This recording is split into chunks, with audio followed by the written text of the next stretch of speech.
Si Hotaru Oreki ay isang tahimik at ordinaryong estudyante, bagong pasok siya sa high school at gustong umiwas sa gulo. Pero sa kanya, parang wala ng sigla at kulay ang mundo. May sarili siyang paniniwala, kung hindi kailangan, hindi ko gagawin. Pero kung kailangan, tatapusin ko agad ng mabilis at walang sayang sa effort. Naninirahan si Hotaru sa modern-day Japan kasama ang kanyang pamilya. Isa siyang kompletong loner na ayaw magkaroon ng aktibong buhay. Ngayon ay unang araw ng school, at desidido na siyang gugulin ang lahat ng taon sa high school ng mag-isa, gumagamit ng pinakakaunting energy at iiwas sa mga walang kwentang endeavors na wala namang results sa huli. Pagpasok niya sa campus, agad siyang nainis sa mga high-energy na students na bumabati sa mga bagong dating at sinusubukang kumbinsihin ang mga ito na sumali sa clubs.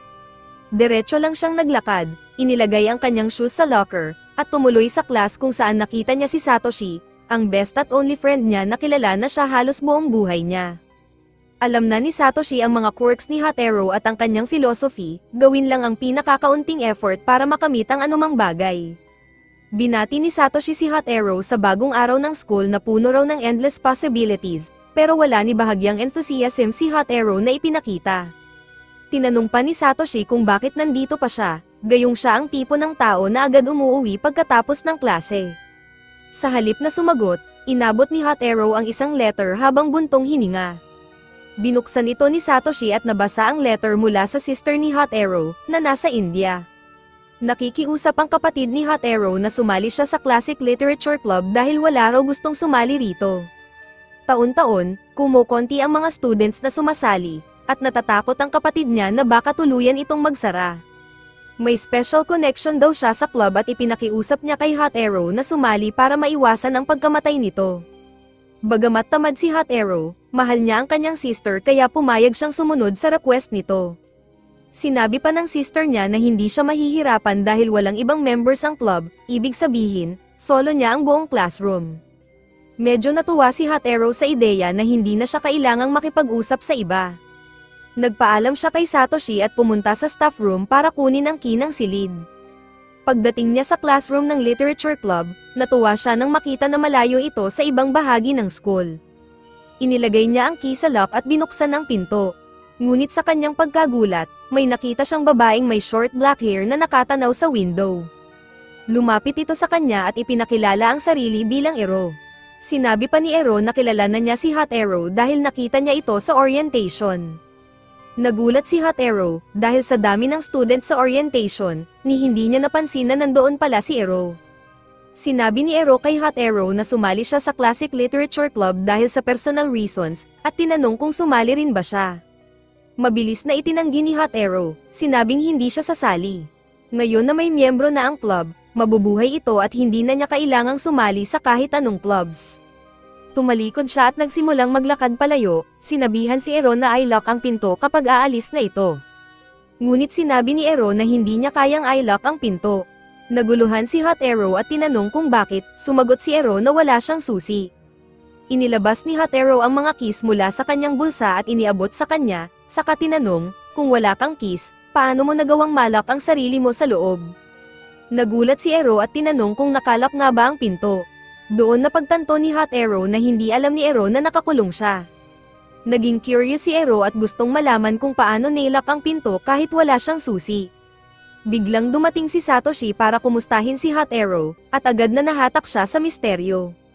Muling sinubukan ni Hotaru na umalis, pero hinawakan ni Ero ang kamay niya at nakiusap, tulungan mo naman ako na lutasin itong mystery na ito. Bagamat hindi sanay si Hotaru sa ganitong pakiramdam, napilit siyang tumulong. Tinanong niya si Ero kung may napansin ba siyang kakaiba. Sagot ni Ero, bago siya pumasok sa silid, nakarinig siya ng klangkang sound.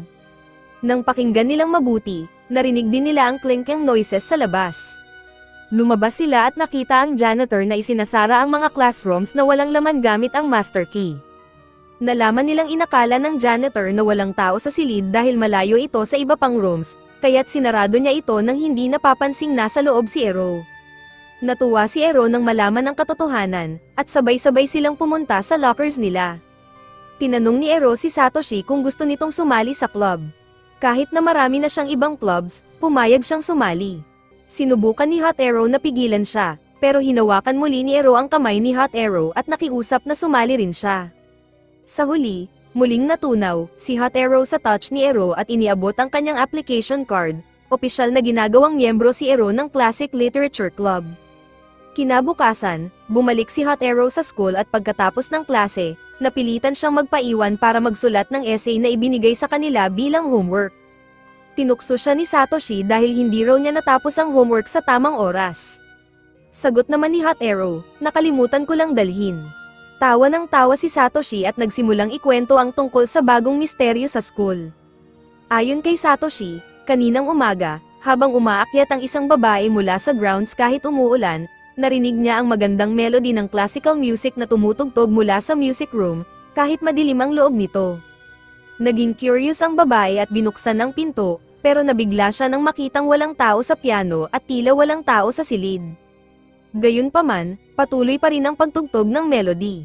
Naramdaman ng babae na bumilis ang tibok ng kanyang puso habang papatapos na ang pyesa. Pagkatapos ng huling nota, nakaramdam siya ng malamig na hangin sa batok, at biglang may narinig siyang kaluskos mula sa sahig. Mula sa dilim, lumitaw ang isang figura, gulo-gulo ang buhok at namumula ang mga mata. Nangangatog siyang tumayo at nagsimulang lumapit sa babae. Sa takot, sinarado ng babae ang pinto at tumakbo palayo ng mabilis. Pagkatapos ikwento ni Satoshi ang istorya, tumingin siya ng excited kay Hot Arrow. Ngunit sinalubong siya ng walang interes na ekspresyon mula kay Hot Arrow, na tahimik lang na patuloy sa pagsusulat ng kanyang papel. Biglang tinanong ni Hot Arrow si Satoshi kung kumalat na ba ang balita tungkol sa mystery na ito sa buong school. Nang sinabi ni Satoshi na malaking usapan ito, agad naisip ni Hot Arrow na tiyak na pupunta si Ero para hilinging tulungan siya sa pag-resolve ng mystery. Agad niyang kinuha ang isang piraso ng papel at nagsimulang magsulat, saka sinabihan si Satoshi na kwentuhan si Ero ng isang gawa-gawang istorya tungkol sa The Mystery of the Secret Clubhouse.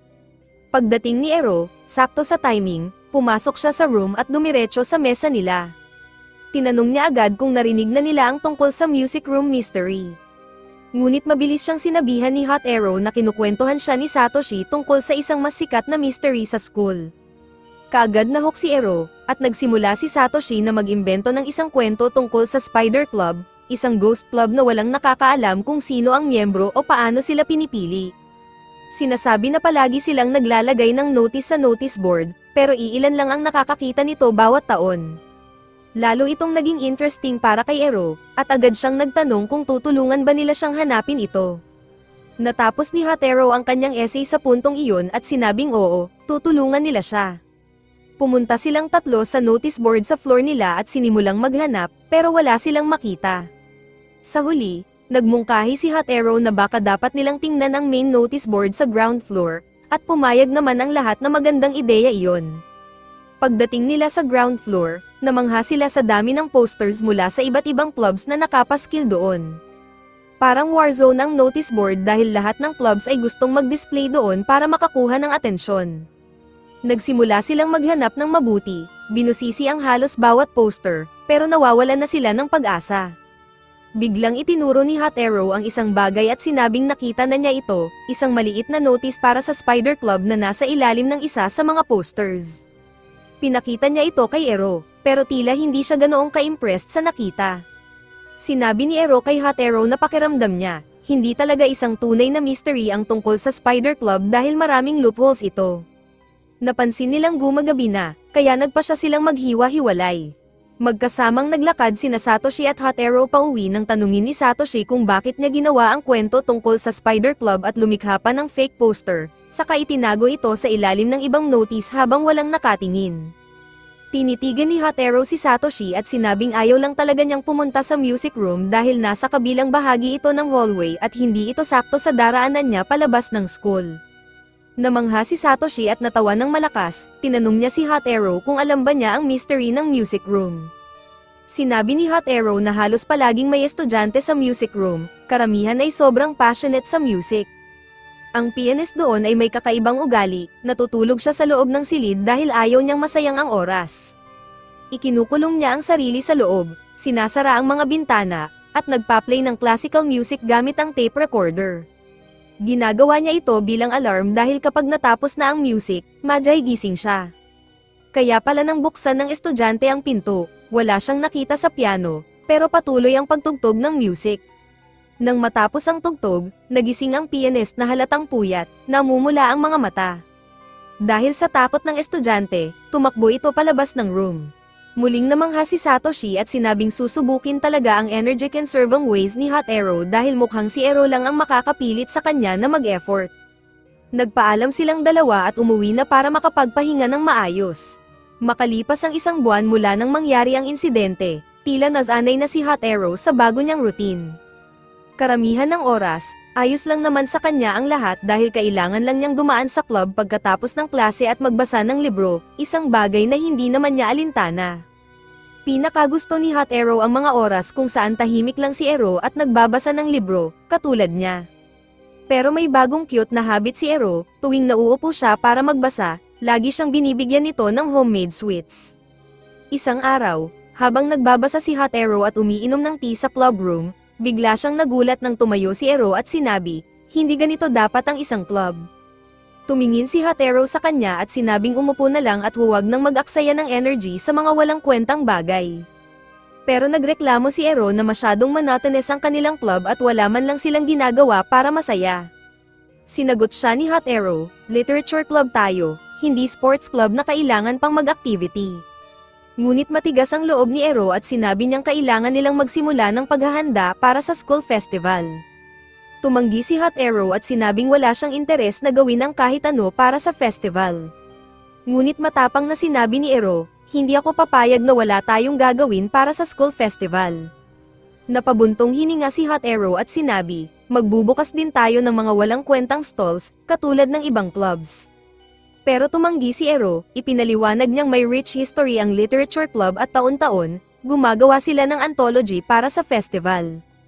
Kailangan din daw nilang gawin iyon ngayong taon, diretsyong tumanggi si Hot Arrow, sinabing wala siyang balak gumugol ng sobrang energy para sa kahit ano at mas gusto niyang gumawa ng low-effort na bagay.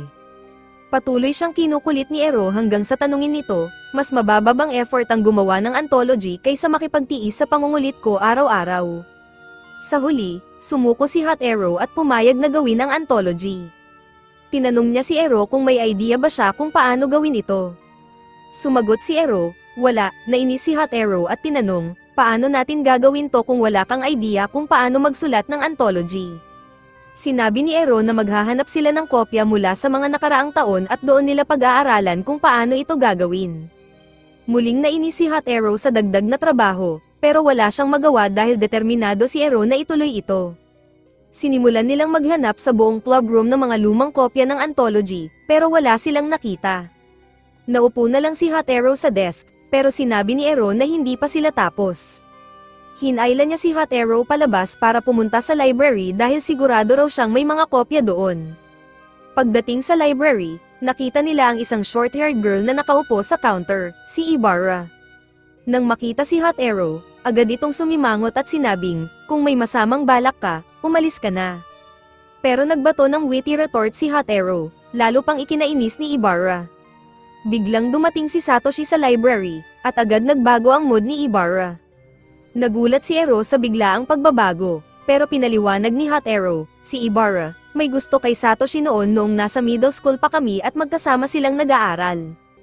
Si Satoshi, na may maxed out trees at kaya niyang paibigin ang kahit sino gamit ang kanyang charming voice, ay lumapit kay Hot Arrow at tinanong kung ano ang ginagawa niya.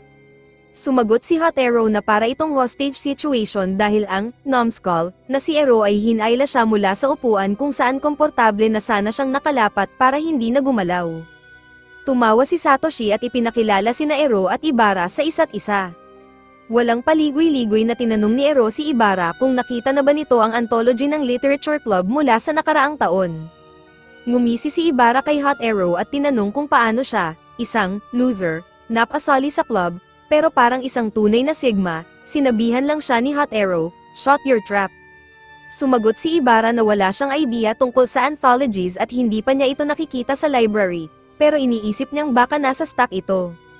Tinanong ni Ero kung pwede ba nilang makita ang stock, pero sinabi ni Ibarra na ang librarian lang ang may pahintulot na ipakita iyon.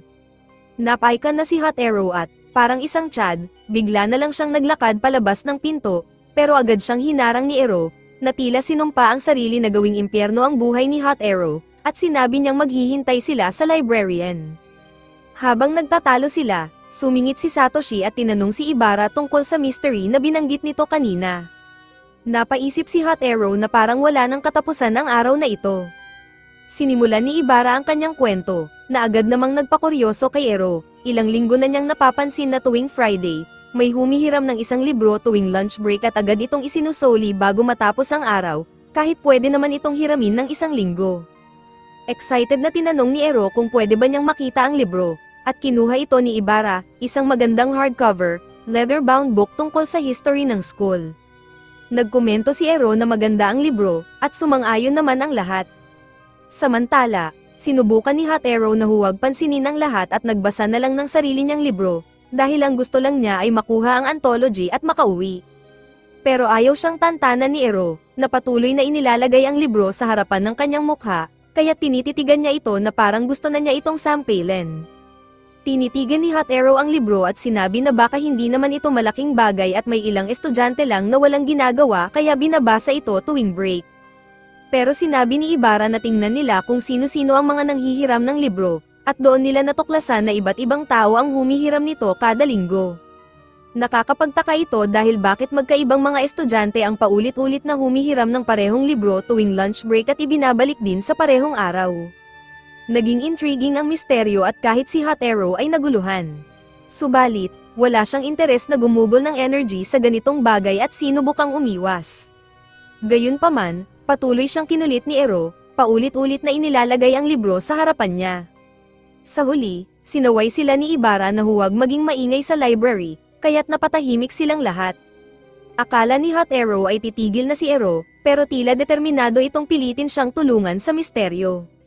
Sa wakas, napilitan si Hot Arrow na sumuko, napagtanto niyang hindi na niya maiiwasan si Ero at mas magastos pa sa energy kung patuloy niyang iiwasan ito. Nang makita ni Ero na pumayag na siya, nagliwanag ang kanyang mga mata at nag-excite siya ng husto. Umupo na rin si Hot Arrow at sinimulang pag-isipan ang misteryo. Sinabi niya sa kanila na imposibleng ginagamit ang librong ito para sa literary purposes dahil walang makakabasa ng ganoon kalaking history book sa loob lang ng ganitong kaikling oras. Sinabi ni Hot Arrow na ginagamit ang libro para sa ulterior purposes at tinanong kung may maisusuggest ba ang iba. Sinabi ni Ibara na kung ay stock ng tama, pwede itong gawing unan. Si Satoshi naman ay nagbiro na pwede itong gawing shield kung atali sa braso. Tiningnan sila ni Hot Arrow ng may pagkamuhi, pero si Ero, na may big brain, sinabihan silang tumigil sa pagbibiro dahil malinaw naman na hindi iyon ang gamit ng libro. Tumingin si Hot Arrow kay Ero, umaasa sa matinong sagot, pero napagtanto niyang napapalibutan siya ng mga taong may collective IQ ng isang brick wall. Sumagot si Ero na ang pinakamainam na gamit ng libro ay gawing pickle preserver, dahilan para mapasigaw si Hot Arrow na tumahimik sila para makapag-isip siya. Nag-isip siya ng mabuti pero wala pa ring maisip na clue kung ano ang gamit ng libro kung hindi ito binabasa. Sinimulan niyang pagsamasamahin ang ilang clues. Unang-una, lahat ng humiram ng libro ay mga babae, at lahat sila ay mula sa class 2. Iminungkahi niyang baka ginagamit ang libro bilang isang signal. Halimbawa, kung nakatayo ito, ibig sabihin ay yes, at kung naka-invert, nangangahulugang unknown. Pero sinabi ni Ibara na imposible iyon at dinala sila sa lugar kung saan nakatago ang mga libro ng lahat, at doon nila nakitang nakakalat lang ang mga libro ng random. Ubusan na ng sagot si Hot Arrow, at sinimulan siyang asarin ni Ibara dahil wala siyang maisip. Bigla namang nagpakita ng kakaibang gawi si Ero, sinimulan niyang amuyin ang libro na parang baliw, dahilan para maalarma si Ibara at umatras mula sa kanya. Maya-maya, sinabi ni Ero na amoy pintura ang libro. Sinubukang amuyin ni Ibara, pero wala siyang naamoy. Biglang nagkaroon ng ideya si Hot Arrow at sinabi kay Ero na may kailangan siyang i-check, pero pilit siyang isinama ni Ero, na lalong ikinainis ni Hot Arrow. Wala na siyang energy na makipagtalo kaya sumama na lang siya. Dinala sila ni Hot Arrow sa art class at sinabi na ang tanging klase tuwing Friday kung saan nagtitipon-tipon ang mga babae mula sa iba't ibang sections ay ang optional art class. Naniniwala siya na lahat ng mga babaeng humiram ng libro ay dinala ito sa art class. Naguguluhan pa rin ang lahat kung ano ang gamit ng libro, pero sinabi ni Hot Arrow na malalaman nila ito sa loob. Pagpasok nila sa art room, nagulat silang makita na halos lahat ng mga kasalukuyang ipinipintang obra ay ng isang babaeng may hawak na libro. Ipinaliwanag ni Hot Arrow na dahil ang libro ay may beautiful leather-bound vintage cover, ito ang perpektong motif para sa art piece, at dahil walang gustong magdala ng ganoong kalaking libro, mas pinipili nilang hiramin ito tuwing Friday at ibalik din sa parehong araw. Parehong impressed sina Ibarra at Ero sa madris ni Hot Arrow at tila gusto nilang magkaanak kasama siya. Pagbalik nila sa library, nagsimula silang magkwentuhan habang si Hot Arrow ay nanunood mula sa gilid. Iniisip na hindi ganito ang plano niya sa high school, wala siyang balak makipagkaibigan o gumawa ng alaala. Gusto lang niya ay gawin ang pinakamaliit na effort na posible. Sinubukan niyang umalis, pero hinayla ulit siya ni Ero at sinabing kailangan nilang hintayin ang librarian para makuha ang anthology.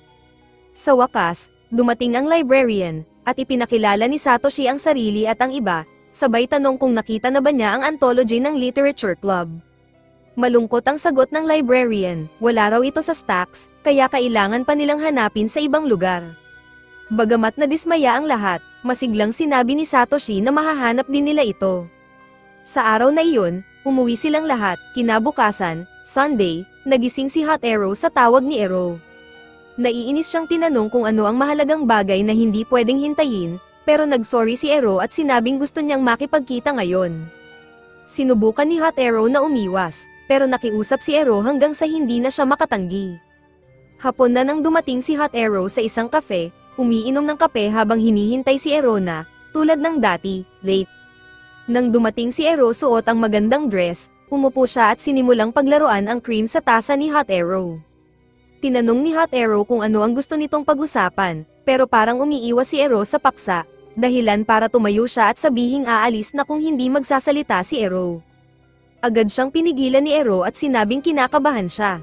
Tinanong ni Hot Arrow kung bakit, at mahiyain itong tumingin sa kanya bago sinabing gusto niyang mag-confess. Nabigla si Hot Arrow, nagblangko ang isip at lumakas ang tibok ng puso, iniisip na baka ito na ang inaasahan niyang love confession. Pero nagpaligoy-ligoy si Ero hanggang sa wakas, inamin niyang gusto lang niya ng tulong para sa isa na namang mystery. Tahimik na tumitig si Hot Arrow habang dahan-daang nerealize na pinaprank lang siya ng tadhana. Ipinaliwanag ni Ero na may tiyuhin siyang nagngangalang Seiki na nag-aral sa kanilang school 45 taon na ang nakakaraan at naging presidente rin ng Classic Literature Club. 7 taon na ang nakakalipas, nagpunta si Seiki sa India, ngunit bigla itong nawala at hindi na muling nagparamdam. Bagamat maraming investigasyon ang ginawa, wala silang natagpuang clues. Sinabi ni Ero na sobrang close sila ng tiyuhin niya noong bata pa siya, kahit medyo weird na parang creepy. Ayon kay Ero, matalino si Seiki at laging may sagot sa lahat ng tanong niya, kaya nabubusog ang kanyang curiosity at nadadagdagan ang kanyang kaalaman. Sinabi pa niya kay Hot Arrow na sa isang banda, naaalala niya ang tiyuhin niya dahil parang siya rin si Hot Arrow, may sagot sa bawat misteryo. Isang araw daw, habang naglalaro si Ero sa bahay, tinanong niya ang kanyang tiyuhin ng isang tanong, pero sa pagkakataong iyon, hindi niya narinig ang dati nitong masiglang sagot kundi isang tense at malungkot na tugon. Sa sobrang bigat ng sagot, hindi napigilan ni Ero na umiyak ng sobra-sobra, at kahit ang tiyuhin niya ay tila na trauma at hindi siya makayang aliwin. Nanatiling nakaupo ito ng walang kibo habang siya ay umiiyak. Sa wakas, dumating ang kanyang nanay at dinala siya pabalik sa kwarto kung saan nakatulog siya matapos mapagod sa kaiiyak. Natapos ang kwento ni Ero at sinabing ang pinaka-problema niya ay hindi niya maalala kung ano ang tanong o kung ano ang sinabi ng tiyuhin niya. Ayon sa kanya, sobrang traumatic ng karanasang iyon na nablock niya ito mula sa kanyang memorya at wala na siyang anumang alaala tungkol dito.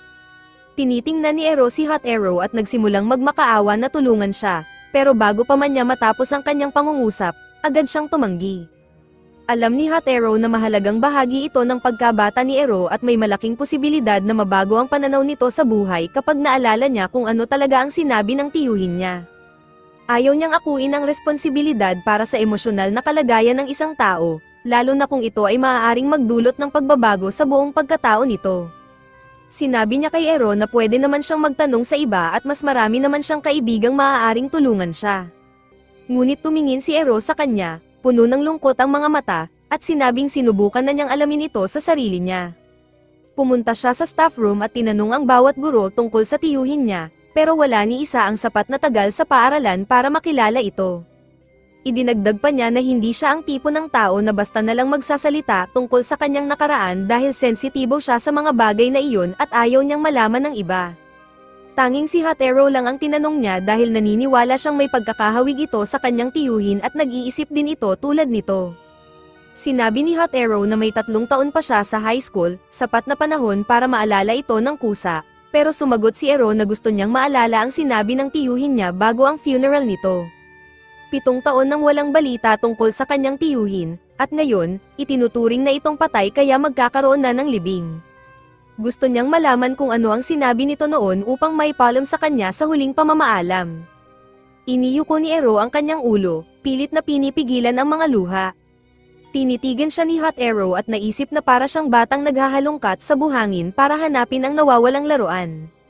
Sa huli, sinabi ni Hot Arrow na tutulungan niya si Arrow, pero hindi siya mananagot para sa kalusugan ng isip nito. Nagniningning ang mga mata ni Arrow at masayang nagpasalamat sa kanya. Lumipas ang mga araw mula nang mangyari iyon, at dumating na ang panahon ng midterm examinations. Kapag panahon ng exams, lahat ng club activities ay itinitigil upang makapag-focus ang mga estudyante sa pag-aaral. Natural, ang literature club ay pansamantalang isinara rin, kaya bihira nang makita ni Hot Arrow si Arrow at karaniwang si Satoshi lang ang kasama niya dahil magkaklase sila. Ang mga araw ni Hot Arrow ay umiikot sa pag-aaral para sa exams, pagpasok sa school, at pagbalik sa pag-aaral hanggang sa matapos ang huling subject ng kanilang exams. Pag-uwi ni Hot Arrow, agad siyang humiga sa kama, sa wakas ay nakaramdam ng ginhawa matapos ang exams. Habang nakahiga, napatingin siya sa kanyang study table at napansin ang isang sulat mula sa kanyang kapatid. Binuksan niya ito at binasa, nasa Istanbul raw ito ngayon, hindi sa lungsod mismo kundi sa Japanese Embassy dahil nagkaproblema ang passport niya. Tinanong siya sa sulat kung nag-e-enjoy ba siya sa literature club at kung may iba pang miyembro bukod sa kanya. Binanggit din na papalapit na ang school festival, kaya dapat daw gumawa sila ng anthology bilang bahagi ng tradisyon ng club. Sunod, may mahalagang impormasyon siyang ibinigay, hindi matatagpuan ang mga kopya ng nakaraang taon sa library o sa stacks dahil nakalagay daw ang mga ito sa isang chemical locking safe sa club room, at mabuti na lang, hindi ito nakalock kaya madali nila itong mabubuksan. Nakahinga ng maluwag si Hot Arrow dahil hindi na nila kailangang hanapin kung saan-saan ang mga lumang anthology. Kinabukasan, nagkita silang lahat sa club room, at, by the way, miyembro na rin daw ngayon si Ibarra ng Literature Club, kaya Hello Girls na ang kasama ni Hot Arrow. Ibinahagi niya ang laman ng sulat at ipinakita ito sa kanila, na ikinatuwa rin ng lahat. Ngunit pagtingin nila sa paligid, natuklasan nilang wala ang lock ng safe sa kanilang silid. Nagsimula silang mag-isip kung ano ang nangyari, pero kalmadong sinabi ni Hot Arrow na mag-relax lang dahil kada bagong session, nagbabago raw ang mga classroom na ginagamit ng clubs. Sa halip na magtanong sa staff room, sinabi ni Hot Arrow na nauna na siyang magtanong at nalaman niyang ginamit ang biology lab bilang base ng literature club noong nakaraang taon. Napahanga ang mga girls sa bilis ng kilos ni Hot Arrow, at agad silang umalis papunta sa biology lab. Masaya namang naupo si Hot Arrow, nagbabasa ng libro, iniisip na tuluyan na siyang nakatakas, pero, of course, bumalik si Arrow at hinayla siyang sumama. Siya ang nanguna papunta sa biology room, pero napansin niya agad ang 2 maliliit na kahon sa magkabilang gilid ng hallway, na nagdulot ng kanyang pagdududa. Hindi ito napansin ng mga girls at dumiretso sila sa pintuan, kumakatok at tumatawag sa loob. Sinubukan nilang buksan ang pinto pero nakasarado ito, kaya naghintay sila sa labas. Maya-maya, lumabas ang isang senior na may mahabang buhok, nakangiti ng alanganin habang pilit niyang tinatakpan ng katawan ang pinto ang binuksan niya. Sinabi ng senior na ang biology lab ay ginagamit na ngayon ng newspaper club, pero mag-isa lang siya roon dahil wala raw nagpakitang ibang miyembro. Napansin ni Hot Arrow ang matapang na amoy ng room freshener mula sa katawan ng senior. Nagtanong ito kung bakit nandoon ang mga girls, at sinagot ni Arrow na siya ang presidente ng literature club at kailangan nilang kunin ang lock and safe mula sa room dahil nandoon ang kanilang mga anthology. Agad na tila nagulat ang senior nang marinig ang tungkol sa locker at sinabing wala siyang nakitang ganun sa loob ng room. Ipinaliwanag ng grupo na dapat ay naroon iyon dahil ang silid na iyon ang ginamit ng literature club noong nakaraang taon, pero mariin ulit na itinanggi ng senior na may locker sa loob. Sa puntong iyon, nagdesisyon si Hot Arrow na mas mabuting umalis na sila, kaya nagpaalam siya sa senior at sinimulang maglakad palayo. Subalit, parehong nagpumilit sina Ibarra at Ero, sinabing kailangan nilang tingnan ang loob ng silid para hindi na nila kailangang libutin ang buong paaralan sa paghahanap ng back issues. Pagkarinig nito, nagbago ang isip ni Hot Arrow, walang paraan na pagdadaanan niya ang ganoong kahirap na gawain, kaya't nanatili na lang siya. Agad namang hinarap ni Ibarra ang senior at sinabing, technically speaking, classroom pa rin ito, kaya may karapatan kaming pumasok at tingnan ito kung gusto namin. Nag-isip sandali ang senior bago sinabing papayagan silang tumingin pero kailangan nilang maging mabilis at huwag guluhin ang anumang gamit habang nagtatrabaho siya. Binuksan ng senior ang pinto, at agad silang pumasok. Unang napansin ni Hot Arrow na kalat ang mesa sa loob, puno ng mga papel, at may radio device na nakapatong sa ibabaw nito. Bukas din ang bintana, at ang electric fan ay nakatutok papunta sa bintana. Animoy sinusubukang palabasin ang hangin mula sa loob ng silid. Napansin nilang tila hindi komportable ang senior habang abala ang lahat sa pag-inspeksyon ng paligid. Sa wakas, bumalik si Ero at sinabing hindi niya nakita ang safe, kaya baka wala talaga ito roon, na tila nagdulot ng kaunting ginhawa para sa senior. Ngunit mabilis na pinigilan siya ni Hot Arrow at tinanong ang senior kung inilipat ba nila ang ilang gamit. Agad na sumagot ang senior na naglipat sila ng ilang cardboard boxes sa iba't ibang lugar. Sinabi ni Hot Arrow na kailangan nilang halughugin ang buong silid dahil sa dami ng kalat, maaaring nakatago ang hinahanap nila. Biglang naging balisa ang senior at mariing sinabi na wala siyang oras para sa kalokohang ito. Pero kalmado lang na sumagot si Hot Arrow na hindi naman niya kailangan gawin ang anuman. Ngunit lalo pang pinagpawisan ang senior at sinabing ayaw niyang guluhin ang mga gamit niya dahil abala siya sa trabaho. Tiniyak ni Hot Arrow na ibabalik nila sa dating ayos ang mga gamit, pero lalo lang nagalit ang senior, halos pasiga na sinabing, umalis kayo at tigilan na ang pang-iistorbo sa clubroom ko. Dahil dito, medyo natakot sina Ero at Ibarra, pero nanatiling matatag si Hot Arrow. Sa halip na umatras, matapang na sinabi ni Hot Arrow na kung ayaw ng senior sa kanilang paghahanap, magpapatawag na lang siya ng staff member para halughugin ang buong silid mula taas hanggang baba. Kitang-kita ang takot sa mukha ng senior, nagpawis ng husto at nagsimulang manginig, halatang galit at takot. Tinignan siya ng diretso sa mata ni Hot Arrow at sinabi, pupunta lang ako sa library para may asikasuhin, pero babalik ako agad. Sa puntong ito, ramdam na ang tensyon sa silid habang iniwan ni Hot Arrow ang senior na nanginginig sa kaba. Sinabi ni Hot Arrow sa senior na wala siyang interes sa ano pa mang bagay bukod sa anthologies. Kung makita raw ng senior ang mga ito habang wala siya, iwan na lang ito sa classroom ng literature club. Bagamat halatang nagngingit-ngit sa galit, pilit na nilunok ng senior ang kanyang inis at sinabing ipapaalam niya kung matagpuan niya ito. Lumabas si Hot Arrow kasama ang mga girls at sinabi sa kanila na maghintay muna sa labas ng library. Pagbalik nila sa clubroom, sa kanilang gulat, maayos nang nakastack sa mesa ang mga back issues ng anthology. Agad na sinimulan ni Ibarra at Ero ang pag-review sa mga volume ng tanungin ni Ibarra si Hot Arrow kung paano niya nalaman na ang senior ang may hawak ng mga libro. Inakay ni Hot Arrow si Ibarra sa isang sulok at sinabing ang ipapaliwanag niya ay kailangang itago bilang lihim. Ipinaliwanag niya na napansin niya ang infrared sensors na inilagay ng senior sa hallway, na agad niyang ikinabahala. Nang buksan ng senior ang pinto, halatang may tinatago ito, lalo na't sobrang tapang ng amoy ng cologne na bagong spray. Dagdag pa rito, napansin ni Hot Arrow na bukas ang bintana at umaandar ang fan papunta rito, kahit may mga papel na madaling liparin palabas. Kaya't bakit gagawin iyon, bigla itong naliwanagan ni Ibarra at sinabi, sigarilyo. Tumango si Hot Arrow at ipinaliwanag na ang senior ay palihim na naninigarilyo sa loob ng silid at ginagamit ang radio device upang maalerto siya kapag may dumaan sa hallway. Dahil galing ang senior sa isang prestihiyosong pamilya, malaking iskandalo kung mahuli siyang naninigarilyo sa school, kaya't kailangan niyang pagtakpan ito upang hindi mapahiya ang kanyang pamilya. Ayon kay Hot Arrow, itinago ng senior ang sigarilyo at lighter sa lock ng safe upang walang makakita, kaya't hindi niya ipinakita ang lokasyon ng safe sa kanila. Tinitigan siya ni Ibarra ng may paghanga, hindi inaakalang ganito siya kaperspektibo. Biglang pumasok si Satoshi, na nakakostyum ng sunflower, at Jin ang bala sila. Ipinakita ni Ibarra ang mga natagpuang back issues, habang napansin ni Hot Ero si Ero na seryosong nagbabasa ng isang volume.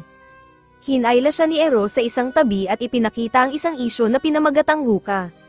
Ipinaliwanag ni Ero na ito ang bagay na tinanong niya noon sa kanyang tiyuhin, ang parehong tanong na nagdulot ng malalim na lungkot at nagpaiyak sa kanya. Inabot ni Ero ang issue kay Hot Ero, sinabing ilang beses nabanggit ang pangalan ng tiyuhin niyang si Seiki sa loob. Ipinaliwanag niya na may nangyaring mahalaga 45 taon na ang nakalipas sa Literature Club, kaya't sinimulan ni Hot Ero basahin ang laman ng issue. Nakasaad dito na 1 taon na ang lumipas mula nang umalis si Seiki sa high school, hindi lamang bilang bayani kundi bilang isang alamat at inspirasyon sa lahat, dahil isinakripisyo niya ang lahat para sa greater good at mananatiling bahagi ng kasaysayan ng paaralan. Hawak-hawak ni Ero ang ulo niya, nagngingit-ngit na nasa dulo na ng isip niya kung ano ang sinabi noon ng kanyang tiyuhin, pero hindi niya ito maalala. Napansin ni Hot Ero na second issue pala ang hawak nila, kaya't agad niyang tinanong si Ibarra kung nasaan ang first issue. Nagulat si Ibarra at sinabing nawawala ang unang volume. Nalungkot si Ero dahil nawawala ang unang issue, pero nagpasya silang bumalik na lang muna sa araw na iyon. Habang naglalakad pa uwi, tinanong ni Hot Ero si Ero kung bakit hindi siya humihingi ng tulong kina Satoshi at Ibarra. Sumagot si Ero na ayaw niyang masyadong maraming tao ang makaalam, pero tinanong ni Hot Ero kung itinuturing ba niyang kaibigan ang mga ito. Bigla siyang huminto at sinabi kay Hot Ero na sasabihin niya sa kanila ang lahat kinabukasan. Sa sumunod na araw, ipinaliwanag ni Ero ang buong sitwasyon kina Satoshi at Ibarra, at pareho silang sumuporta at nagpasya na gawing pangunahing layunin ng club ang pag-alam sa nangyari 45 taon na ang nakalipas. Sa sumunod na Sunday, nagpasya silang pumunta sa bahay ni Ero bitbit ang iba't ibang theories at hypotheses tungkol sa mga posibleng nangyari noon. Tulad ng dati, tamad at walang sigla si Hot Ero habang naghihintay kay Satoshi. Bigla niyang narinig ang eccentric na boses ni Satoshi na papalapit habang nagbibisikleta. Halos mabangga siya nito, dahilan para mapaisip si Hot Ero sa kanyang sexuality, pero agad niyang sinabi kay Satoshi na hindi siya lumalangoy sa ganoong direksyon, at as straight as a pretzel, siya. Habang nagbibisikleta patungo sa countryside at lumalayo sa ingay ng syudad, tinanong ni Hot Ero si Satoshi kung masaya ba siya sa buhay bilang estudyante sa high school at paano siya nananatiling masigla. Tumigil ng bahagya si Satoshi at sinabing may mga problema rin siya, pero sinusubukan niyang maging rosy at hanapin ang kaligayahan sa bawat sitwasyon. Napaisip si Hot Ero kung gaano sila kaiba, habang si Satoshi ay laging positibo, siya naman ay nakikita ang buhay sa mga shades of gray, hindi sa paraang iniisip mo, dahil gusto niyang manatiling monotonous at ayaw masyadong makisalamuha sa iba.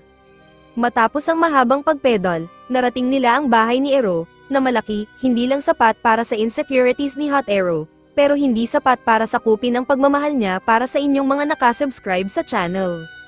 Pagpasok nila, umaasa silang may cute maid na sasalubong sa kanila, pero si Ero mismo ang nag-escort sa kanila papasok. Dumaan sila sa maraming silid na tila napreserba sa panahon, hanggang sa makarating sila sa isang silid kung saan nakaupo na si Ibarra sa tabi ng mesa, naghihintay sa kanila. Floorgang represent, umupo silang lahat sa paligid ng mesa at opisyal na sinimulan ni Ero ang kanilang meeting. Sinabi niya na bawat isa ay magpapakita ng kanilang teorya, at pag-uusapan nila kung ito ba ay posible o hindi. Siya ang unang nagsimula, ipinamigay ang kanyang mga notes sa lahat ng kasama. Sinimulan ni Ero ang kanyang teorya, 45 taon na ang nakalipas, sa panahon ng festival, isang grupo ng mga punks ang nag-infiltrate ng event at sinimulang guluhin ang mga estudyante, nang hihingi ng pera mula sa mga stalls na pinaghirapan ng mga estudyante. Nang makita ito ni Seiki, ang president ng Literature Club, agad siyang kumilos laban sa mga punks at nakakuha ng suporta mula sa mga estudyante. Sa tulong nila, nagtagumpay siyang paalisin ang mga punks. Sa gitna ng kaguluhan, sinuntok ni Seiki ang isa sa mga punks, at nahuli ito ng isang teacher. Dahil sa kanyang pagiging marahas, pinatalsik siya sa eskwelahan. Pagkatapos ng kanyang kwento, sabik na hinintay ni Ero ang feedback ng kanyang mga kaibigan, pero sinabi nilang hindi nila ito gaanong pinaniniwalaan. May dalawang pangunahing dahilan. Una, punk culture ay nagsimula lamang makilala 40 taon na ang nakalipas, samantalang ang event na pinag-uusapan nila ay nangyari 45 taon na ang nakalipas. Pangalawa, mahigpit na ipinagbabawal ng school ang anumang stall na nagbebenta para kumita, Dahil ang pangunahing layunin ng festival ay paglikha ng sining, hindi pag-generate ng kita. Dahil walang stalls na kumikita ng pera, paano nga naman makakasingil ng pera ang mga punks? Napaupo si Ero, tinanggap ang mga punto ng kanyang mga kaibigan. Satoshi, the Risk King, umupo sa banig at inirereklamong naninigas na ang mga binti niya. Nagmungkahi siya kung pwede silang lumipat sa labas dahil napakaganda ng panahon para manatili sa loob. Pumayag si Ero at iminungkahi na umupo sila sa veranda na tanaw ang pond, na agad namang sinang-ayunan ni Ibarra at Satoshi. Nang maayos na sila sa veranda, nagsimulang magsalita si Ibarra para ibahagi ang kanyang teorya. Ayon kay Ibarra, 45 taon na ang nakalipas, ang buong paaralan ay maaaring lumaban sa gobyerno, na sinubukang kontrolin ng mga eskwelahan para ipilit ang kanilang propaganda sa mga kabataan at gawing mga loyal na botante ang mga estudyante. Ngunit nabigo ang planong ito nang magkaisa ang mga estudyante at guro para itulak pabalik ang propaganda. Dahil dito, nagsimula ang mga strike at protesta sa eskwelahan. Si Seiki, bilang isang tunay na leader, ang nanguna sa mga protesta, kaya't nang napansin siya ng gobyerno, ginamit nila ang kanilang kapangyarihan para ipatalsik siya mula sa paaralan. Parehong kinilala ni Hot Arrow at Satoshi ang teorya ni Ibarra at sinabing mayroon itong kabuluhan. Subalit, nagbigay din sila ng puna na may mga inconsistencies na kailangang pag-usapan. Biglang nagreklamo si Satoshi na nagugutom na siya, kaya't sinabi ni Ero na pumunta sila sa kusina at ipagpatuloy ang kanilang talakayan habang ginagawa niya ang ilang onigiri para sa kanya. Labis namang natuwa si Satoshi sa handmade onigiri ni Ero, na ikinainis ni Ibarra. Naupo silang lahat sa mesa habang sinimulang gumawa si Ero ng magaganda at masarap na onigiri, na agad nilang kinain ng may kasabikan. Wala man siyang kumpletong materyales, para kay Hot Arrow, si Ibarra pa rin ang best girl. Sinimulang ipaliwanag ni Satoshi ang kanyang teorya habang namimigay ng mga newspaper clippings at iba pang dokumento. Ayon sa kanya, ang power struggle 45 taon na ang nakalipas ay hindi sa pagitan ng gobyerno at mga paaralan dahil noon ay mapayapa at maunlad ang pamamahala. Sa halip, ang tunggalian ay sa pagitan ng mga estudyante at guro. Sinasabi niyang pinipilit ng mga guro ang mga estudyante na mas mag-focus sa pag-aaral at bawasan ang mga araw ng festival, na nauwi sa isang power struggle.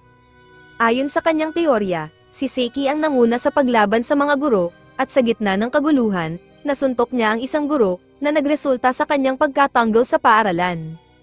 Ipinakita ni Satoshi ang mga newspaper clippings tungkol sa mga protesta, pero sinabi ni Hot Arrow na hindi ito maaaring tama dahil ang mga protesta ay nangyari noong June, habang pinatalsik si Seiki sa October, napakalayo ng pagitan ng mga pangyayari para maging magkaugnay.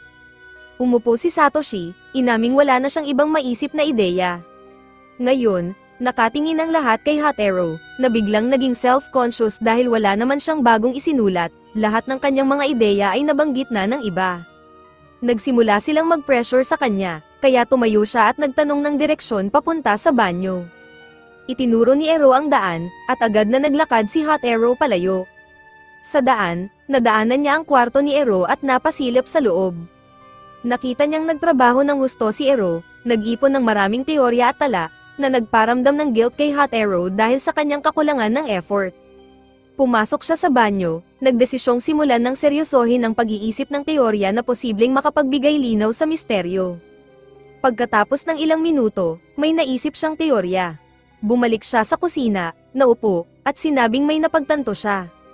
Agad na naging tahimik ang lahat habang naghintay sa kanyang paliwanag. Ipinaliwanag ni Hot Arrow na maraming aspeto ang misteryong ito. Una, nangyari ang isang insidente noong June, pero umalis si Seiki sa paaralan noong October, may ilang buwang agwat sa pagitan ng mga pangyayaring ito. Pangalawa, alam nilang naganap ang insidente sa high school, at batay sa monthly newsletter, may dalawang magkatunggaling grupo, ang mga estudyante at mga guro. Ayon kay Hot Arrow, pinag-aawayan nila ang decision-making power, na kinuha ng mga guro mula sa mga estudyante. At kung iisipin, iilan lamang ang bagay na maaaring pagkaisahan ng lahat ng estudyante, ang school festival. Ang festival ang nagbibigay ng autonomy sa mga estudyante na magpahayag ng kanilang mga sarili at maging malikhain. Ito ang tila naging sentro ng tunggalian, dagdag pa ni Hot Arrow, dati ay 5 araw ang tagal ng festival, pero ngayon ay 3 araw na lamang. Ibig sabihin, may nangyari noon na nagresulta sa pagbawas ng bilang ng mga araw ng festival. Ayon sa kanyang teorya, nais ng mga guro na paikliin ang festival, ngunit hindi pumayag ang mga estudyante at nagsagawa sila ng mga protesta. Sa bandang huli, nakipagkasundo sila sa mga guro at nagawa pa rin ang festival sa paraang gusto nila. Si Seiki ay malamang isa sa mga nanguna sa mga kaganapan, kaya palagi siyang nasa limelight at napapansin ng mga guro. Upang maiwasan ang iba pang pag-aaklas sa hinaharap, nagpa siya ang mga guro na tanggalin siya. Ngunit hindi nila siya basta-basta maitatapon dahil itinuturing siyang bayani ng mga estudyante.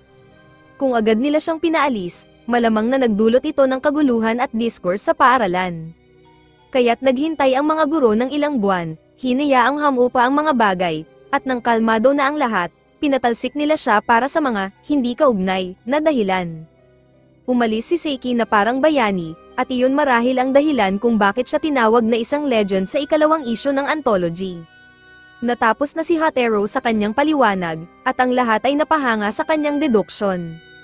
Malungkot na ngumiti si Ero at tumingin sa lupa, saka sinabing sa wakas, alam na niya kung ano ang nangyari sa kanyang tiyuhin.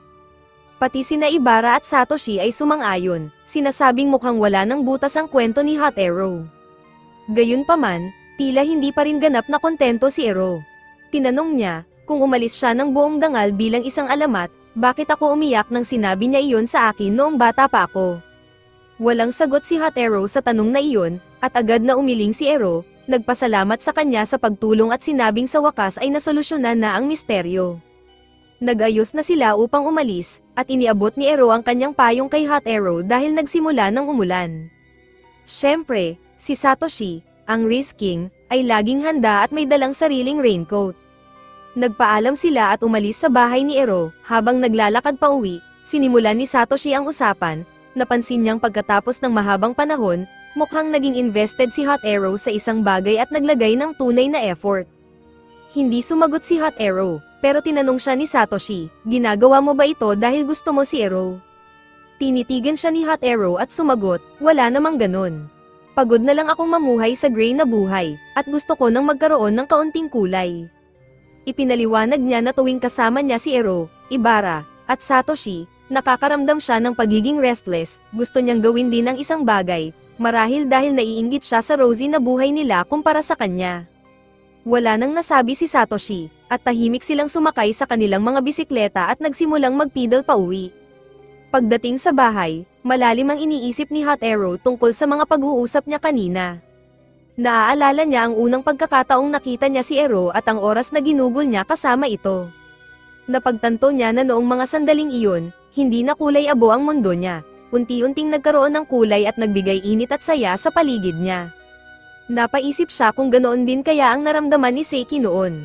Ngunit bago pa niya lalong mapagnilayan ang mga bagay, tumunog ang kanyang telepono. Agad niya itong sinagot, at narinig niya ang boses ng kanyang kapatid, na masayang ibinalitang nasa bago na siyang bansa at nag-e-enjoy sa mga bagong karanasan. Ikinwento ng kapatid ni Hatero ang mga naging misadventure niya hanggang ngayon, pagkatapos ay tinanong kung ano ang pinagkakaabalahan niya. Sumagot si Hatero na abala siya sa pagbuo ng anthology at binanggit na nabasa niya ang huka. Agad na nakuha ng pangalan ng atensyon ng kapatid, at sinabi nitong isa ito sa mga paborito niya. Tinanong pa niya kung ang tragedy ng mabait na si Hiroshiki ay umiikot pa rin. Napatigil si Hatero sa narinig, dahil hanggang ngayon, ang alam niya ay umalis si Seiki sa paaralan bilang isang bayani at masaya sa kanyang ginawa. Hindi tugma ang salitang, tragedy, sa kwento, agad na humingi si Hatero ng paliwanag mula sa kapatid, ngunit sinabi nito na kailangan na niyang umalis at agad na pinutol ang tawag. Bumalik si Hatero sa kanyang silid, inilatag ang lahat ng papeles, at napagtantong hindi pa kumpleto ang kwento at ang teorya na ginawa niya. Ayon sa kanyang deduction, dapat umalis si Seiki ng masaya, dala ang pagmamahal ng mga estudyante, at walang anumang panghihinayang. Ngunit kung ito'y isang tragedy, may nawawalang mahalagang bahagi sa istorya. Habang nag-iisip, napagtanto niya na para sa karamihan, ang high school ay ang pinakamasayang panahon ng kanilang buhay, kung saan namumuhay sila ng rosy lives. Subalit kay Seiki, ang kanyang rosy life ay biglaang naputol at bumalik siya sa isang gray life. Naisip ni Hatero, paano magiging tunay na masaya ang isang taong ganito ang nangyari? Hindi pala ito isang simpleng kwento ng kabayanihan, may mas madilim na lihim sa likod ng mukhang masayang facade.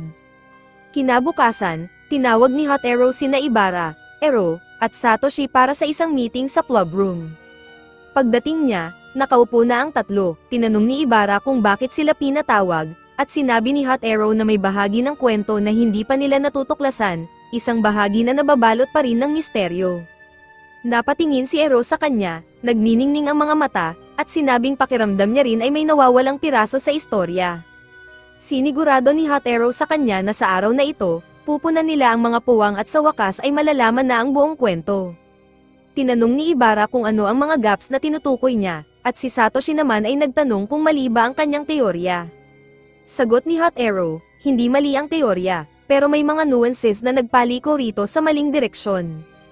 Ipinaliwanag niya na kailangan nilang pag-aralan ang forward ng hookah, partikular sa paggamit ng salitang sacrifice. Paliwanag ni Hot Arrow, ang salitang ito ay maaaring gamitin sa paraang may dangal o kaya naman ay may lungkot, kaya't kailangan nilang alamin kung ano talaga ang sakripisyo na tinutukoy dito. Sinabi ni Satoshi na imposible itong malaman basta-basta, ang tanging paraan ay hanapin ang orihinal na author. Tumitig si Hot Arrow sa kanya at sinabing iyon nga ang plano nila. Nagulat si Satoshi at nagtanong kung alam ba niya kung sino ang author. Iniabot ni Hot Arrow ang isang papel kay Ibarra at tinanong kung pamilyar sa kanya ang pangalan. Nanlaki ang mga mata ni Ibarra at sinabing ang author ng hookah ay walang iba kundi ang librarian. Nagduda si Satoshi, sinabing maraming tao ang maaaring may kaparehong pangalan, pero sagot ni Hot Arrow, sinuri niya ang mga detalye. Tumutugma ang edad ng librarian sa kanilang timeline, at nalaman niyang 45 years old ito at dating miyembro ng Classic Literature Club. Agad na niyaya ni Hot Arrow ang grupo na magtungo sa library dahil nakakuha siya ng appointment upang kausapin ang librarian. Kinuha nila ang kanilang gamit at dali-daling pumunta sa library. Pagpasok nila, nadatnan nila ang librarian na nagbabalik pa ng mga libro sa shelf. Ngumiti ito sa kanila at sinabing may konting trabaho pa siyang natitira. Nag-alok si Ero ng tulong at agad na nagsimulang ayusin ang mga libro. Samantala, inilabas ni Hot Arrow ang forward mula sa hookah at tinanong ang librarian kung siya nga ang sumulat nito. Tiningnan ito ng librarian at tumango, kinumpirma na siya nga ang sumulat. Sinabi rin niya na sigurado siyang naroon sila upang tanungin kung ano talaga ang nangyari 45 taon na ang nakalipas. Tinanong sila ng librarian kung bakit sila interesado sa mga pangyayaring naganap halos kalahating siglo na ang nakalipas at bakit nila gustong alamin ang tungkol sa isang madilim na panahon. Sumagot si Ero na si Seiki ay kanyang tiyuhin, at gusto niyang malaman kung ano ang nangyari sa kanya noong mga panahong iyon. Naitanong ng librarian kung maayos ba si Seiki, at ipinaliwanag ni Ero na nawawala ito sa India at 7 taon nang walang balita mula sa kanya. Nag-usap silang lahat at humiling na ikwento ng librarian kung ano ang talagang nangyari 45 taon na ang nakalipas at kung tama ba ang teorya ni Hot Arrow. Tinanong ng librarian kung ano ang teorya na tinutukoy nila, at ipinaliwanag nilang gumawa si Hot Arrow ng hypothesis tungkol sa kung ano ang mga pangyayaring nagbunsod ng pagkatanggol ni Seiki sa eskwelahan. Naintriga ang librarian at inimbitahan silang pumunta sa kanyang opisina para pag-usapan ito.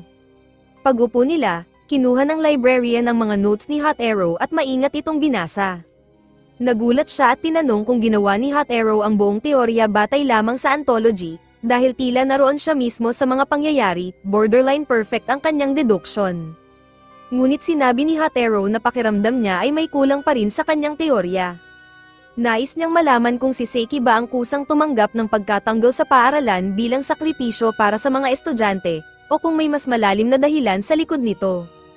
Malungkot na tumango ang librarian at sinabing tama si Hot Arrow, may nawawalang bahagi ng kwento. Ikinwento ng librarian ang nangyari noong siya ay bata pa at bagong sali sa high school. Noon, malaking bagay ang school festival, ang buong syudad ay puno ng mga estudyanteng gustong makilahok sa mga kasiyahan. Ang atmosphere ay puno ng saya at excitement, at ang festival ang pinakamahalagang kaganapan para sa mga estudyante. Subalit noong taong pumasok siya sa high school, nagkaroon ng mga clashes sa pagitan ng mga estudyante, at nagdesisyon ng principal na paikliin ang festival mula 5 araw hanggang 2 araw na may mahigpit na mga limitasyon. Nagdulot ito ng matinding galit sa mga estudyante, nagsimula silang mag-rally, maglagay ng mga banner, at naglunsad ng isang malaking kilusan upang ipaglaban ang kanilang karapatan. Kailangan ng kilusan ng isang leader, ngunit natakot ang tunay na pinuno na ilantad ang sarili dahil tiyak ang mabigat na parusa. Kaya't si Seiki ang napilitang umako ng responsibilidad at naging mukha ng protesta. Bagamat tahimik at kalmado si Seiki at ayaw sa anumang alitan, kinailangan niyang tanggapin ang papel na ito. Sa huli, naging matagumpay ang mga estudyante at naibalik ang 5 araw na festival. Sa gabi ng kanilang tagumpay, sinunog ng mga estudyante ang kanilang mga banner at poster sa isang malaking bonfire sa loob ng school grounds bilang selebrasyon. Ngunit hindi nila ito nakontrol, at isa sa mga lumang gusali ng paaralan ang nasunog.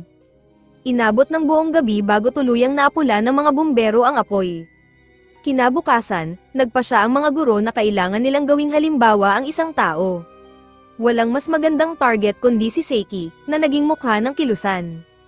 Sa kabila ng kanyang pagsusumikap para sa mga estudyante, wala ni isang sumuporta sa kanya.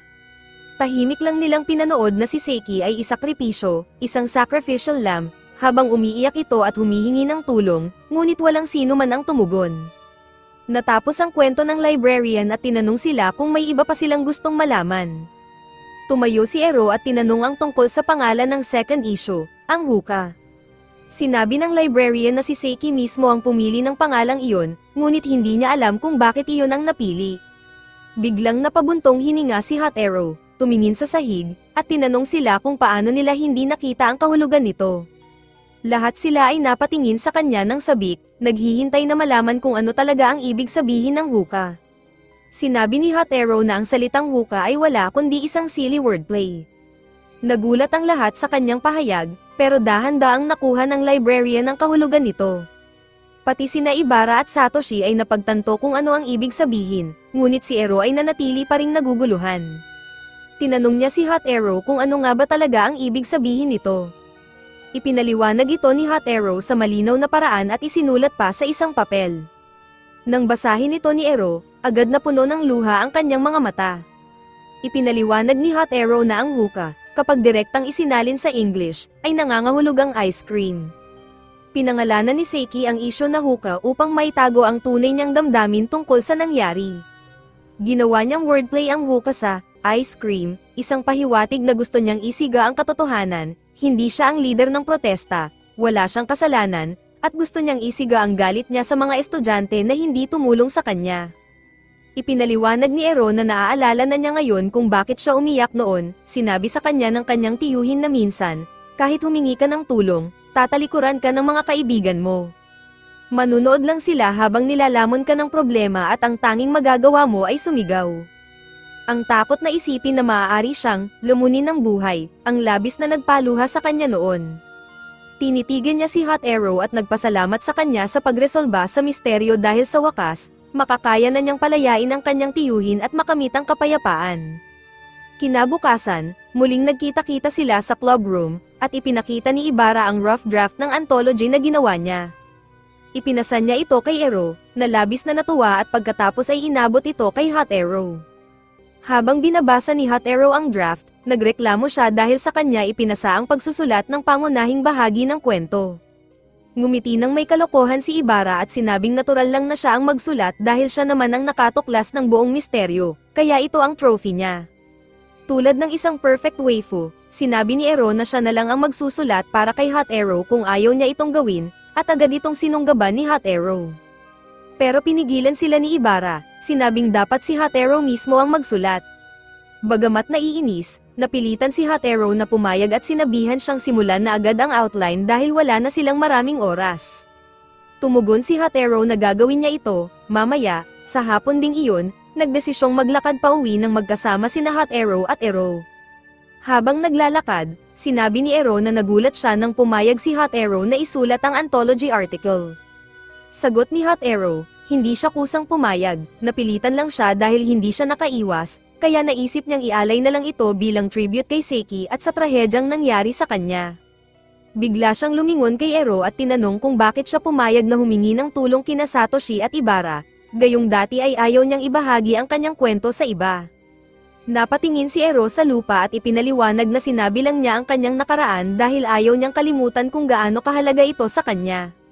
Inamin niya na minsan, sinabi ng kanyang ina na balang araw ay magiging maliit na bagay na lang ito sa kanya at tatawanan niya ang mga alaala ng mga luha niya noon. Napaisip si Ero kung dapat na ba niyang talikuran ang lahat ng ito, dahil baka wala nang ang halaga ang mga salita ng kanyang tiyuhin sa paglipas ng panahon. Matapos mag-usap kay Hot Ero, napagtanto ni Ero na gusto niyang alalahanin ang lahat ng ito, gaano man ito kaliit, nais niyang itatak sa kanyang puso ang bawat alaala magpakailanman. Summer vacation na sa wakas, at napilit ni Ero si Hot Ero na sumama sa kanilang hot springs vacation para makapag-relax at mag-refresh. Sumakay sila sa bus, papalayo sa maingay na syudad at patungo sa tahimik na countryside. Siyempre, si Hot Ero, na bihirang lumabas, ay agad na nakaramdam ng car sickness. Sa isang bus stop, mukhang matindi ang pagkahilo at pagsusuka niya, kaya't sinabi ni Ibarra na magtiis muna dahil may mga pinsan siya sa lugar na iyon, at papayagan silang manatili sa isang inn na pagmamay-ari ng pamilya niya habang isinasagawa ang ilang maintenance at walang tumatanggap ng bisita. Dumating ang van na susando sa kanila, at nang makarating sila sa inn, halos hindi na makalakad si Hot Ero mula sa van. Ipinakilala ni Ibarra ang kanyang mga pinsan, si Rai, ang nakatatanda, at si Ko, ang nakababata. Matapos magbatian, inihatid sila ng mga ito sa kanilang mga silid upang makapagpahinga. Tulad ng dati, masigla si Satoshi at ipinakita kay Hot Ero ang tanawin mula sa labas, napakaganda ng tanawin, at kahit si Hot Ero ay napakomento na kamangha-mangha ito. Ngunit bago pa nila mas ulit ang kanilang oras sa kwarto, tinawag na sila ni Ibarra para sa hapunan. Matapos ang kanilang masarap na hapunan, bumalik si Hot Ero sa kanyang kwarto at napansin niyang wala si Satoshi. Naisip niyang pumunta ito sa hot springs, kaya't nagpa siya na lang na magpahinga at manood ng TV. Kalaunan, naiinip na rin siya at nagdesisyong puntahan si Satoshi sa hot springs, dahil iyon naman ang dahilan kung bakit siya sumama. Kinuha niya ang tuwalya at lumabas ng silid, at sa hallway ay nakasalubong si Ero. Tinanong niya kung saan ito pupunta, at sinabi ni Ero na nais din itong maligo sa hot springs. Naglakad silang dalawa papunta sa kanilang mga bathhouses habang binanggit ni Ero na masaya si Ibarra dahil naglalaro ito kasama ang kanyang mga pinsan. Pagdating sa hot springs, sumausaw si Hot Ero sa mainit na tubig at nakasama si Satoshi. Nagkwentuhan sila ng kaunti hanggang sa biglang nakaramdam ng panghihina si Hot Ero, dahilan para buhatin siya ni Satoshi at ibalik sa kanyang kwarto. Tinulungan ni Ibarra at Satoshi si Hot Ero na mahiga sa kutsan at tinakpan siya ng kumot para makapagpahinga. Maya-maya, pumasok si Ero at tinanong kung ayos lang siya. Sinabi ni Hot Ero na maayos lang siya, at bago lumabas si Ero, sinabi nitong nasa kabilang kwarto sila, nagkukwentuhan ng ghost stories, at pwede siyang sumali kung gusto niya. Habang nagpapahinga, narinig ni Hot Ero ang mga kwento at nagsimulang makinig. Narinig niyang ikinukwento ni Rai ang isang alamat tungkol sa isang lalaking nag-check-in sa room number 7 nanograms lumang gusali ng inn. Ayon sa kwento, tahimik at malungkutin ang lalaki, hindi siya pumupunta sa hapunan o tanghalian at inutusan ang staff na huwag siyang gambling. Isang gabi, may nakarinig ng malakas na sigaw, at natagpuan ang isang babaeng nakaluhod sa harap ng silid. Natatakot sa nakita, ang lalaking naninirahan sa room number 7 ay nakabigti gamit ang lubid. Nalaman nilang umutang ito ng malaking halaga mula sa isang kumpanya, ngunit nang mabangkarote siya at hindi na kayang magbayad, nagdesisyon itong wakasan ang kanyang buhay. Simula noon, sinasabing ang sino mang magpalipas ng gabi sa silid na iyon ay nakakakita ng silhouette ng isang lalaking nakabigti mula sa kisame. May isang beses pa na ang lalaking nanatili roon ay biglaang nagkasakit at namatay. Dahil dito, tinawag ang elder ng pamilya, na nagdala ng isang exorcist upang gawin ang mga ritual na magpapalaya sa kaluluwa ng lalaki. Itinayo ang isang bagong gusali sa harap ng lumang inn, at mula noon, iniiwasan na ng lahat ang room number 7. Habang nakikinig si Hot Ero, tumayo siya at tumingin sa bintana, nakatingin sa lumang gusali kung saan naganap ang trahedya. Naramdaman niyang kinikilabutan, kaya isinara niya ang bintana at bumalik sa kama. Ngunit bago siya matulog, nakita niyang may maliit na anino na tumatakbo sa labas ng inn. Hindi niya ito masyadong pinansin at natulog na lang. Kinaumagahan, nagising siya sa isang napakagandang tanawin mula sa bintana, ngunit tulad ng dati, hindi niya ito masyadong pinahalagahan. Bumaba siya para mag-almusal at nagulat nang makitang nakadikit si Ibarra kay Ero, halatang takot na takot. Tinanong niya kung ano ang nangyari, at sinabi ni Ibarra na pagkatapos ng hating gabi, nagising siya dahil sa malakas na ihip ng hangin. Nang isara niya ang bintana, nakita niya ang silhouette ng isang lalaki na nakabigti sa room number 7. Nagbibiro si Hot Arrow na baka imahinasyon lang ito ni Ibarra dahil nagkukwento sila ng nakakatakot na mga kwento. Ngunit sinabi ni Ibarra na sigurado siyang nakita niya iyon. Maya ay halatang naiinis at sinabing ipinagbabawal ng kanilang ama na ikwento ang alamat na iyon, pero binaliwala lang ito ni Rai. Inusisa ni Ero si Hot Arrow at tinanong kung ano ang palagay niya. Sagot niya, malamang na imahinasyon lang iyon, ngunit sinabi ni Ero na imposible iyon, dahil pati siya ay nakita ang silhouette nang gisingin siya ni Ibarra sa takot. Tulala si Hot Arrow at sinabing baka na malikmata lang sila, na lalong ikinagalit ni Ibarra. Hinamon siya nito na ipaliwanag kung ano ang nakita nila kung hindi iyon ang silhouette ng nakabigting lalaki. Halatang naintriga si Ero at pinilit si Hot Arrow na tulungan siyang alamin ang katotohanan. Nagpunta sila sa silid ni Hot Arrow, kung saan inusisa niya si Ero tungkol sa nakita nito. Nagpasya silang puntahan ng room number 7 at humiling kay Maya na ihatid sila. Ngunit nang marinig ni Maya na gusto nilang pumunta sa room number 7, agad siyang kinabahan at tumangging samahan sila bago tumakbo palayo. Bumaba sila sa labas ng bintana at napansin ni Hot Arrow na umulan pala kagabi. Ngunit bago pa nila maimbestigahan ito ng mabuti, biglang lumitaw si Maya mula sa likod at sinabing oras na para sa tanghalian. Bumalik sila sa dining area para kumain, at pagkatapos ng kanilang lunch, lumabas si Rai na nakasuot ng kimono na mukhang labis niyang gusto. Ibinulong ni Satoshi kay Hot Arrow na si Maya ay gustong-gustong isuot ang kimono, pero hindi siya pinapayagan ni Rai na gamitin ito. Sagot ni Hot Arrow, wala siyang pakialam sa mga ganoong bagay. Bigla niyang naramdaman na may nakatingin sa kanila mula sa likod, kaya mabilis siyang lumingon, pero wala siyang nakita sa pintuan. Wala siyang ideya kung ano ang nangyari, kaya't nagpasya siyang pumunta sa hot springs kasama si Ero. Pagpasok nila sa tubig, muli nilang nakasama si Satoshi, na nagkwentong narinig niya ang mga drums na tumutunog hanggang hating gabi kagabi at nagulat siya na nakatulog lang si Hot Arrow sa kabila nito. Agad na nagtanong si Hot Arrow kung araw ba ng summer festival kagabi, at sumagot si Satoshi ng oo. Sa wakas, naisip na ni Hot Arrow kung ano talaga ang nakita nila kagabi. Habang naglalakad pabalik kasama si Ero, ipinaliwanag niya na ang nakita nila ay hindi bangkay ng isang tao, kundi ang silhouette ng isang kimono na nakasampay. Nabigla si Ero, pero ipinaliwanag niya na dahil hindi pinapayagan ni Rai na gamitin ni Maya ang kanyang mga gamit, kinuha ni Maya ang kimono nang hindi nagpapalem. Pumunta siya sa festival kagabi, pero sinwerte siyang inabutan ng ulan kaya napilitan siyang bumalik sa inn. Nang mabasa ng husto ang kimono, kinailangan niya itong patuyuin agad dahil kailangan niya itong maisauli kina Rai kinaumagahan. Alam niyang walang pumupunta sa room number 7, kaya doon niya isinabat ang basang kimono. Iyon pala ang silhouette na nakita ni Ero at Ibarra at inakala nilang bangkay. Ngayon, malinaw na ang lahat, at muli na namang napahanga si Ero sa deduktibong kakayahan ni Hot Arrow. Sinabi ni Ero na nakakalungkot na kinailangan pang gawin iyon ni Maya para lang maisuot ang kimono, pero masaya siyang makita sa di kalayuan na nagtutulungan na ngayon sina Rai at Maya, tulad ng mga tunay na magkakapatid. Sa ilalim ng takip silim, tumakbo si Ero papalapit sa kanila, masaya sa pagkakaisa ng magkapatid. Samantala, naglakad ng mabagal si Hot Arrow, iniisip at dinadama ang pangamba sa mga misteryong maaaring ihagis ng hinaharap sa kanya.